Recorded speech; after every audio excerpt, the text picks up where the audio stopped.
And again, the open frames is what proved to be the killer for all players this week. The guys that could avoid open frames were the ones that won their match games. So now it's a 13-beat deficit.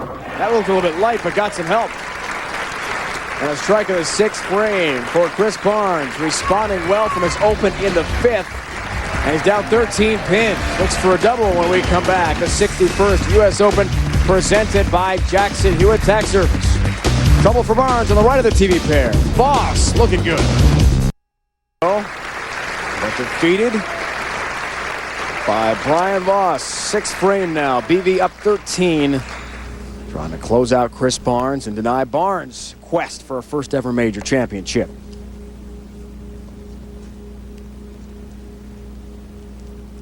But it's the right of the TV pair. The lane Brian is on now. It's caused some struggles. Can he adjust in time?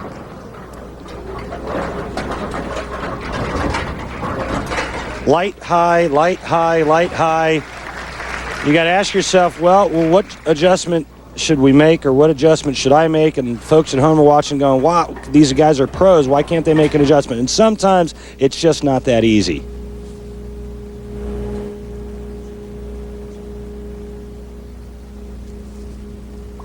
Three-six. Look out. Barely got the 3. Wow. Bottom of your screen, 24 bowlers who made match play. They'll try to get themselves to the TV show. And the 3 just got raised there, Never a dull Ray. moment, folks. I think the wind blew that over. He'll gladly take it. Mr. 300 Bob Learn in the 13th spot. Steve Jarris is exempt next year, as is Robert Smith. A lot of foreign flavor. Tori Torgerson from Norway. Amleto Monacelli from Venezuela. Look out. Oh! Did you see that? Not only a break to avoid the split, but he gets all 10 down somehow. What a nice break. Watch this. This ball's going to go high. 4, 6, 7, 10 standing. Caves the big 4 in. Maybe that'll get him jump-started so he can figure out what to do on the right lane. By the way, Brian-Voss has to finish on the right lane. Advantage Chris Barnes. Without question, with the struggles the bowlers have had on that lane, which is where Chris Barnes is right now. 7th frame looks for a double. 10 down for Chris Barnes. He's down by one single pin. He can go up with a strike here.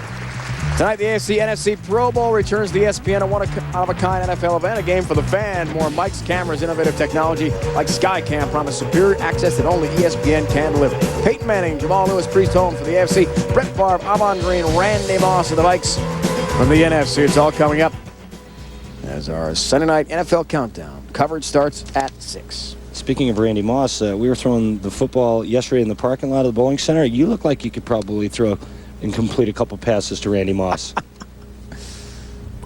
Not a bad arm yourself, partner. Chris Barnes, high it goes, and a difficult split to deal with here. And that was Chris Barnes' good lane. He can't believe it. He struck every time on the left lane, and this time he gets half. On a double, a chance to take a big lead. And he Greek churches. How do you go about it? Take the 3 on the right and leave up the 4-7. That's all you really can do there. The 6, 9, 10 stay up on the right side of the Greek church. Depending on what Brian-Voss does, this could be the end of Chris Barnes. When you see him pull out of the shot immediately and go down like that, he knows that he needs some help. It was the same type of shot that cost him the title at the ABC Masters. 7th frame of that title match, he pulled one left and left a big split against Walter Ray Williams Jr. 8th frame looks for a double. Big shot from Voss. Yeah! They all go down. 30 pin lead for BV. And Brian-Voss just jumped all over that big opening that Chris Barnes let him have. Watch this, his ball's perfect. He figured out the right lane. And how about that reaction? Brian-Voss knows now, one strike here in the 9th frame, it's all but over. Foundation frame looks for the turkey ball here. And in essence, shutting down Chris Barnes. Big shot right here.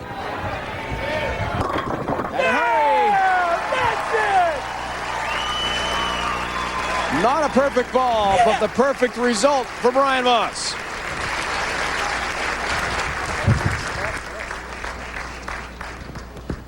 Brian-Voss is going to be in the 2 teens with a mark in the 10th frame. The best Chris Barnes can shoot is 197, and that shot right there all but locked it up for Brian-Voss. 40-pin lead. Barnes would hope to have his wife Linda fly in this morning, but remember we're at 9:30 West Coast time start.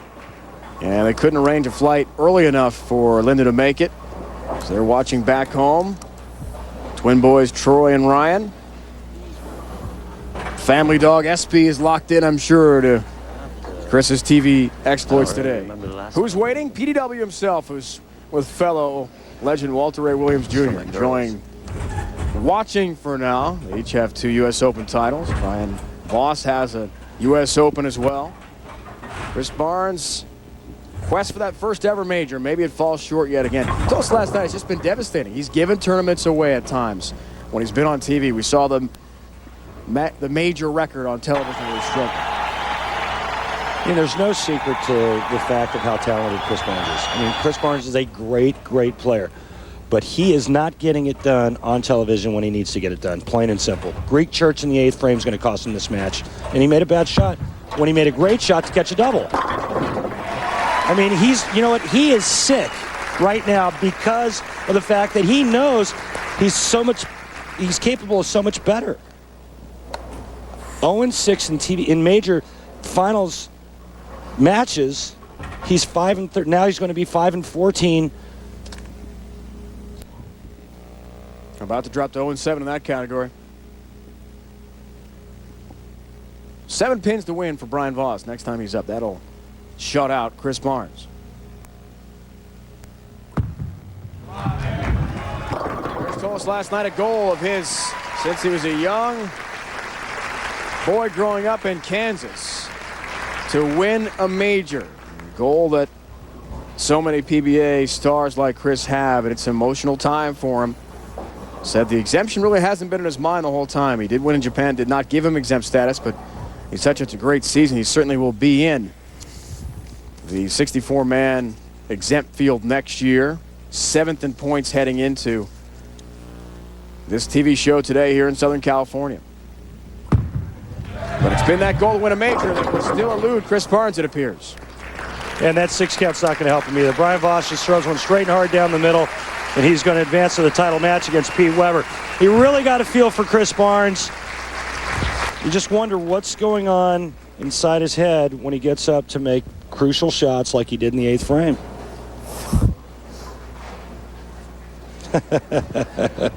A confident PDW is more than ready. Well, competitive fire has always burned with him. Right down the middle there.